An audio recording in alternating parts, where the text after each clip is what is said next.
yang sebenarnya mereka sanggup untuk memulangkan manusia Rohingya ini ke negaranya, Myanmar.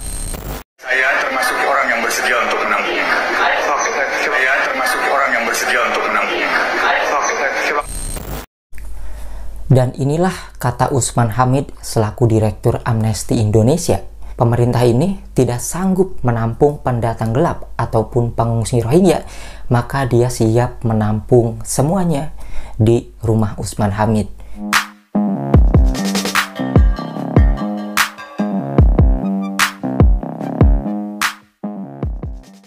Ya, tepat pada hari Minggu 10 Desember 2023, para pendatang gelap ini kembali memasuki wilayah Indonesia, tepatnya di Aceh. Nah, kalau kita melihat di artikel dan juga berita di televisi, ada yang mengatakan 115 orang, 200 orang, 315 orang, sampai 400 orang. Ini artinya mereka datang berturut-turut. Itu udah berapa kapal tuh? Dan kabarnya lagi akan datang sekitar lebih dari 20 kapal lagi. Kita akan melihat fakta-faktanya ya, video-videonya seperti apa. Nah, di sini beritanya pada hari Minggu pengungsi dievakuasi ke kantor Gubernur Aceh. Jadi di sini jelas ya, masyarakat Aceh ini tidak tinggal diam. Jadi mereka ini terus-terusan menyuarakan penolakan terhadap para pendatang gelap ini, karena ini belum bisa dikatakan pengungsi. Mereka ini belum terverifikasi karena tidak lengkap data-datanya untuk masuk ke negara orang gitu ya, ke negara kita. Nah, ketika ditanya oleh wartawan ya, masyarakat di sana, kenapa para pengungsi ini pada datang, apakah sudah diketahui sebelumnya kabarnya akan datang? Ternyata mereka tidak tahu. Kenapa? Karena mereka tidak mendapatkan informasi dari pihak-pihak terkait. Katanya sih tidak ada musyawarah dengan masyarakat setempat, sehingga ya berlanjut aja seperti itu, dan itu dengan nada kesal diungkapkan oleh masyarakat Aceh di sana. Nah, di video kali ini kita akan melihat dulu nih bagaimana mengenai kapal yang akan datang, sekitar 20 lebih kapal para pendatang gelap ini. Ada angin, masih banyak kapal berarti yang akan menyusul ke sini. Kira-kira ada berapa kapal tuh, Bang? 20? Lebih? Macam itulah. Kemungkinan lebih 20 kapal ya? Amin. Semua datang sini. Semua datang ke sini. Tujuannya ke sini semua. Lagi ya, pamit lagi, dibuka lagi. Pamit boleh mundur sedikit biar saya nggak ujung ke belakang. Banyak sekali netizen yang menyarankan masyarakat Aceh ini untuk segera bertindak dengan cepat. Bukan berarti mereka ini tidak bertindak, teman-teman ya. Masyarakat Aceh ini sudah menyuarakan terus-menerus kok. Jadi di sini dari pemerintah dan UNHCR sendiri. Dan ini kabarnya para pengungsi Rohingya ini juga nih belum kita ketahui setelah digiring ke kantor Gubernur Aceh, mereka ditempatkan di mana. Karena menurut UNHCR mereka tidak bisa mengatakan ataupun menjawab mengenai penempatan mereka, karena untuk tempat itu pemerintah yang memutuskan menempatkan mereka di mana. Kemarin kan di Pulau Galang. Nah, untuk yang ini akan datang banyak lagi, kira-kira mau ditempatkan di mana. Dan inilah kata Usman Hamid selaku Direktur Amnesty Indonesia yang mengatakan jika Indonesia, negara ini, pemerintah ini tidak sanggup menampung pendatang gelap ataupun pengungsi Rohingya, maka dia siap menampung semuanya di rumah Usman Hamid. Kita lihat videonya, ini bukan kabar hoax ataupun sebuah sindiran, tetapi emang benar-benar yang dia ucapkan. Ya, saya meminta agar kalau memang pemerintah kalau memang ada desakan agar saya bisa menampung Rohingya, saya meminta pemerintah untuk menyatakan secara terbuka tidak sanggup. Karena saya sebagai pembayar pajak setiap bulan, saya berharap pemerintah memikirkan tentang kebijakan luar negeri, bebas aktif dan peka pada masalah-masalah kemanusiaan. Kalau memang pemerintah tidak sanggup, umumkan ketidaksanggupan itu, maka saya termasuk orang yang bersedia untuk menampung. Saya termasuk orang yang bersedia untuk menampung. Saya termasuk orang yang bersedia untuk menampung. Nah, jadi di sini Usman Hamid yang bersedia untuk menampung.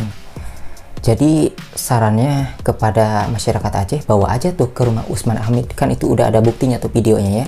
Itu videonya dia siap menampung ke rumahnya. Entah dia mau menempatkan di mana, yang pasti dia kayaknya yang mau bertanggung jawab. Sampai segitu dia membela pendatang gelap ini, teman-teman. Jika dirasa pemerintah tidak sanggup untuk menampung, katanya gitu. Nah, ini ada buktinya ya, videonya. Itu dia, ucapan dia. Entah dia akan lupa atau enggak kalau misalnya masyarakat Aceh mengiring para pengungsi Rohingya ini ke rumahnya. Kita lihat aja kabar yang terbaru. Semoga video ini bisa beredar. Ini lebih 20 kapal ya? Semua datang sini. Berhubung kita semua lagi sibuk joget asam urat dari Sabang sampai Merauke dan tidak ada waktu untuk bekerja untuk mengamankan perairan kelautan Republik Indonesia dan pertahanannya sangat-sangat lemah menurut saya, mungkin sebaiknya Bapak Presiden, ini adalah saran saya sebagai WNI, mungkin bisa memanggil mantan Menteri Kelautan Ibu Susi ad interim, ya begitulah, kasihlah jabatan sementara apalah merangkap apa.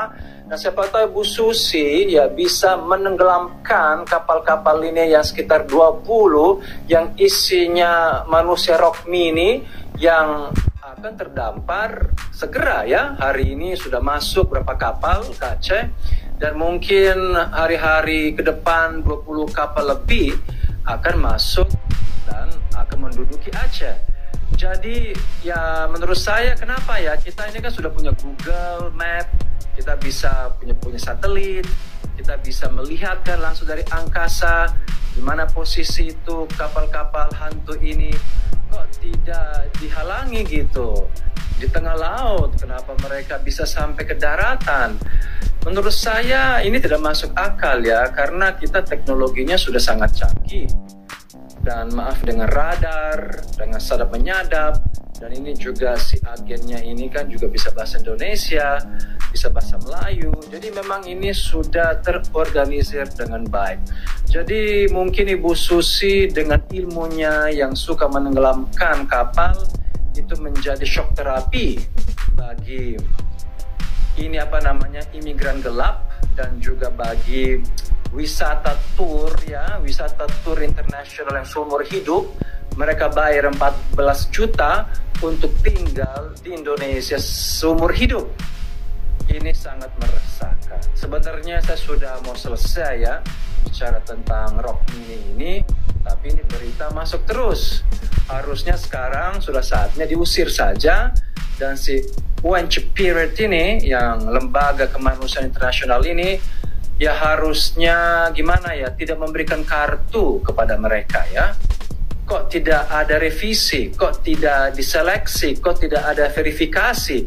Ini manusia kok bisa masuk tanpa identitas dan langsung dapat kartu. Saya curiga bahwa kartu UN Spirit ini langsung dijual satu paket 14 juta, dapat kartu keanggotaan UN Spirit, dapat juga makan gratis, dapat tenda, dan dapat segala fasilitas. Ini satu paket gitu, karena sudah tidak ada logika lain. Dan UN Spirit memiliki dana yang besar sekali dari sumbangan-sumbangan dari bangsa-bangsa dan dari semua member-membernya, yang sebenarnya mereka sanggup untuk memulangkan manusia Rock Mini ini ke negaranya, Myanmar atau Bangladesh. Itu saja Pak Presiden. Semoga Ibu Susi dipanggil kembali ya selama 3-6 bulan lah. Saya rasa dia lebih cocok untuk mengatasi masalah ini daripada yang lain, karena yang lain sedang sibuk goyang asam urat. Jadi fokusnya bukan untuk urusan yang penting, tapi adalah urusan joget asam urat. Mana nih teman-teman, apakah setuju dengan Bu Susi yang kembali untuk menangani perairan Indonesia? Karena di sini ya kemarin TNI Angkatan Laut dia menuliskan jawaban kepada masyarakat atas pertanyaan mengenai kenapa patroli di sana itu tidak diperketat. Nah, di sini jawaban dari TNI. Terima kasih banyak atas saran masukannya. Pihak TNI Angkatan Laut telah melaksanakan patroli secara rutin dan berkesinambungan di sekitar perairan di Aceh. Namun dengan telah masuknya Rohingya ke dalam perairan Aceh, pihak TNI Angkatan Laut tidak boleh mengusir Rohingya. Hal tersebut karena faktor kemanusiaan. Dalam penanganan Rohingya tersebut, pihak TNI Angkatan Laut akan berkoordinasi secara ketat dengan instansi pemerintah terkait ini, teman-teman. Nah, jadi di sini dijaga ketat, tapi di sisi lain tidak bisa semena-mena, ya percuma dong dijaga juga. Ngapain dijaga perketat kalau misalnya tetap masuk ya. Nah, di sini kemudian dari kantor Gubernur Aceh pindah lagi kemana? Di sini belum diketahui teman-teman, para pendatang gelap ini belum ditempatkan karena UNHCR belum ada di sini kayaknya nih. Ini yang harus segera diselesaikan. Jadi saya juga bingung nih, gimana sih suara dari masyarakat Aceh didengar atau enggak gitu. Padahal mereka sudah jelas-jelas menolak, tapi tetap mereka ini masuk. Sekarang para petugas yang bertugas menjaga wilayah laut Indonesia, mereka memperketat penjagaannya, tetapi di sisi lain mereka beralasan faktor kemanusiaan tidak bisa mengusir mereka semena-mena. Ya ngapain dijaga kalau kayak gitu, percuma dong dijaga juga. Berarti mereka hanya menjaga orang-orang tertentu saja ya, warga-warga tertentu saja. Ini ya percuma aja orang-orang pada masuk yang lainnya. Yang kadang-kadang bikin kesel.